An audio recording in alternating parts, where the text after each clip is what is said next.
Next అండి readymade lehengas అన్నమాట. So ఇది వచ్చేసి మనకి లెహెంగా. ఓకే, ఈ విధంగా మనకి లెహెంగా అనేది ఉంటుంది. వైలెట్ కలర్ అన్నమాట.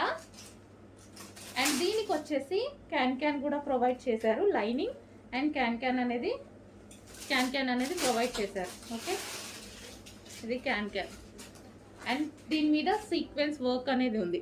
సీక్వెన్స్ లైన్స్తో సీక్వెన్స్ వర్క్ అనేది ఉంది. ఇది వచ్చేసి మనకి లెహెంగా. అండ్ దీనికి వచ్చేసి బ్లౌజ్ రెడీమేడ్ అండి. అండ్ బ్లౌజ్ కూడా కంప్లీట్ స్టిచ్చింగ్తో ఉంది. మనకి ఇది సైడ్ జిప్ ఇచ్చారు, సైడ్కి ఇచ్చారు. జిప్ అనేది సైడ్ ఇచ్చారు. హ్యాండ్స్ వచ్చేసి ఈ విధంగా బుట్ట హ్యాండ్స్ తీసుకున్నారు. అండ్ దీనికి వచ్చి దుపట్టా. సో ఇది వచ్చేసి దుపట్టా. ఇది మనకి దుపట్టా. ఓకే, ఇది మనకి దుపట్టా ఇచ్చారు. కంప్లీట్గా 3 piece set, customized fully stitched 3 piece